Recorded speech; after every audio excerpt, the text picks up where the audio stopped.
everyone! Welcome back sa aking munting channel. For today's video ay pag-uusapan natin ang pag-aaral ni Reyna. Napakarami nga namang excited na si Reyna sana ay makapagtuloy na sa kanyang pag-aaral. Na yan naman po ang target ng karamihan na makabalik muli si Reyna sa pag-aaral. Kaya naman sa mga solid Reyna supporters natin dyan, ano po ba ang mas advisable kay Reyna? Saan ba siya mag-aaral? Marapat ba na si Reyna ay doon sa kanila sa Botobalani mag-aral o dito na lang po sa Talisay kung saan ang bago niyang bahay? Kaya sana makapag-comment kayo ng inyong mga komento, mga saloobin, opinion upang sa ganon ay baka naman makatulong ito upang makapag-desisyon si Mama Melanie kung saan nga po mag-aaral si Reyna.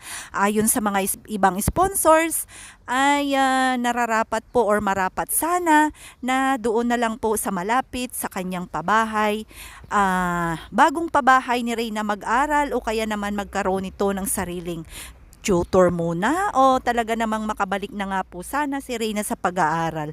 Napakarami pong excited sa darating na mga susunod na kabanata ng buhay ni Reyna dahil po patapos na nga tayo dito sa kanyang pabahay at eto na nga't excited ang lahat para po sa darating na pasukan na sana makapag-aral na nga po si Reyna, na makita naman po natin na si Reyna ay sobrang excited na makapag-aral muli at ang kanyang paggaling ay napaka-excited din ang lahat dahil sa napakaraming pagbabago ngayon sa kwento ng buhay ni Reyna, lalong-lalo na sa kanyang attitude, sa kanyang behavior at talaga namang damang-dama na ni Reyna ang bagong pabahay.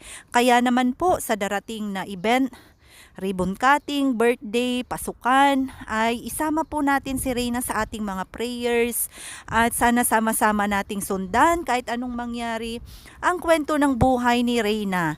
Kaya inaasahan po natin ang inyong mga komento, mga iba't ibang sponsors dyan, kung ano po ba ang maganda para kay Reyna.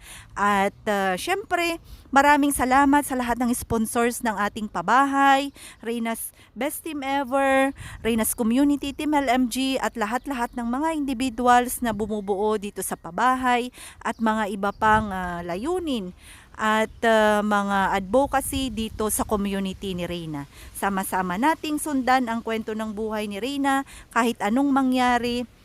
Sana nandyan pa rin tayo sumusubaybay dito sa ating dalaga.